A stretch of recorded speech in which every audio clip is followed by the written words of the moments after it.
Hi everyone, thank you for joining me today for this YouTube video.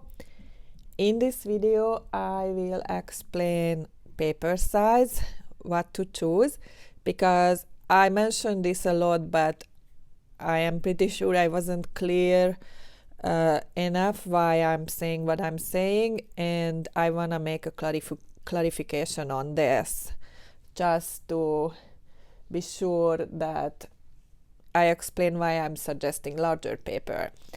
So larger paper, when I'm suggesting in the YouTube video, is not because it's my personal preference, because I just want to paint a large cat.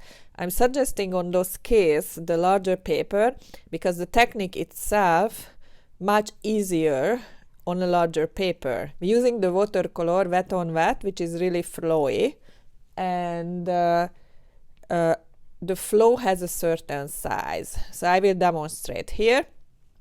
I have an old painting here which is not great, and this is my Archie's paper, and I put an inch scale. Each gap is 1 inch here with the black. When I'm making the wet on wet technique, I use a water bottle. It can be a brush, whatever you prefer, and you wet your paper.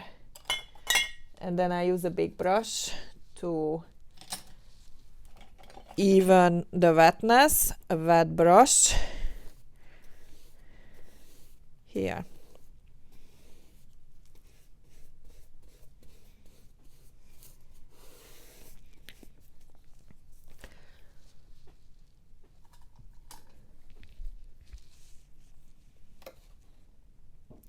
So when you paint and you dip your brush into the lamp black, let's say, very deep,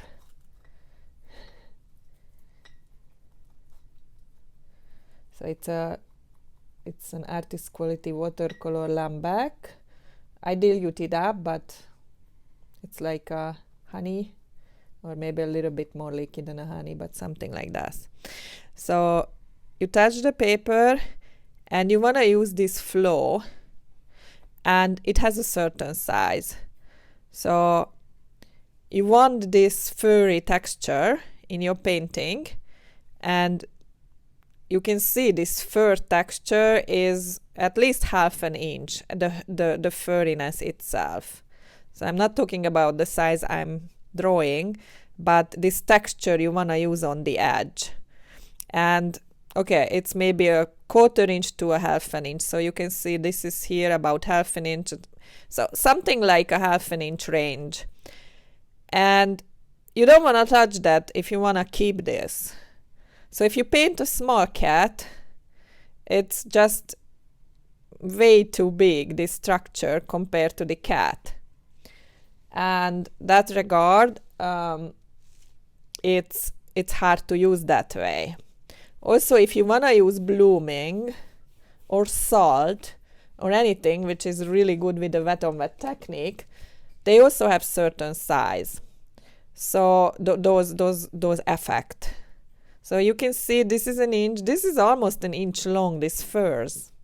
So and on this one, this is not developed yet perfectly, but this is also like a 1/4 to a half an inch here.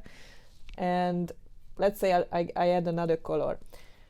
So the other effect I want to show, we need to wait a little bit for drying, just a tiny bit, for the bloom or cauliflower or pushback or washback. And so I can't show that, but I will show it here. So this is another color, and so here I want to use again the same effect, the furriness, but I also want to use that they go into each other, and that also have a certain size, which is an inch range. And if you look the size of this furriness, this is like a fur of a life-size cat.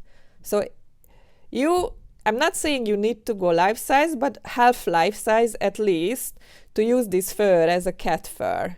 So to get it right. So it's not like it's not like Bodorka like to paint large. It's not that. Second, if you want to use this technique and you want to try to do on a small paper, you will suffer because it will flow an inch or two, as you can see easily, and you just can't stop it, and you can't, it's just not possible. So it's something like almost like a mission impossible to use these furry effect, the washback or cauliflower effect. It's hard to use smaller, honestly. So you can make a little bit smaller, like I said, like a half life-size cat is okay, I think, easily, yeah. So you can go smaller somewhat, but it cannot be real small. It just won't work. So I'm not sure this is ready for the, and no matter how big or small brush to use, this furriness will be the same.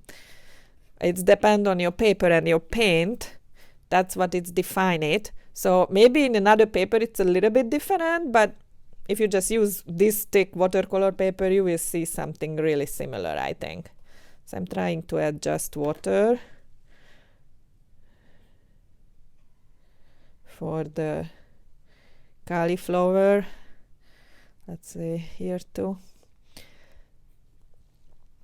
So I'm adding just very small amount of water, but it's not the size of the drop you add, it's the size of this furry structure. So the fur itself it generate. So even if you do very small amount of water, the furriness is just have a size, which is again approximately a half an inch. It's a little bit too wet, so it's not developing beautifully. But anyway, so this is what I wanted to say. Here is another paper. It's called Fluid. It's not a great paper, but it has a very good ability to generate this effect. So it's Fluid watercolor paper, 300 GSM or 140 LB, and it's the cold press.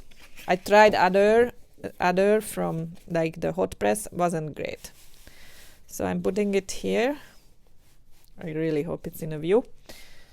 So I'm adding the black. So I just know from experience this paper is really good, really sensitive for the washback or cauliflower, and I will do some wet on wet too.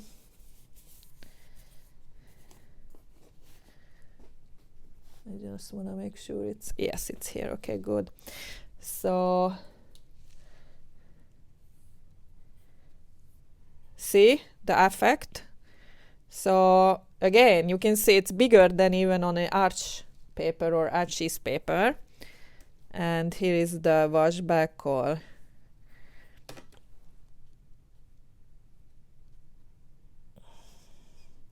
So it has the edge, and the edge what you want to use in a very smart way in your painting as expressing fur or wave or I don't know, whatever, snow. This is the size you have, and you can't change the size of this furry effect. You see the fur, how big? It's bigger than an inch here.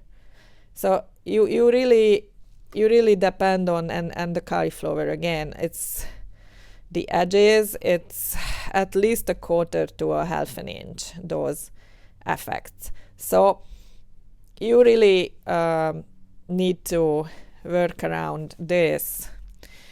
Of course, there is personal preference on this, but it's not why I like big, to work on big, but it's not why I'm saying it. So, for example, let's say you work wet on dry.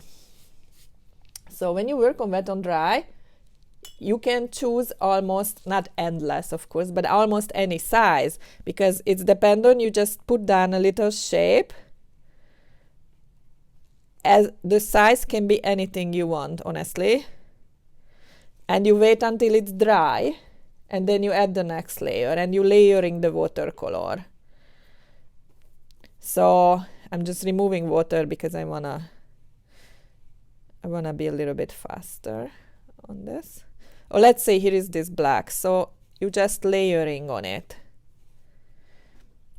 You already have 3 layers there because the black was already layered.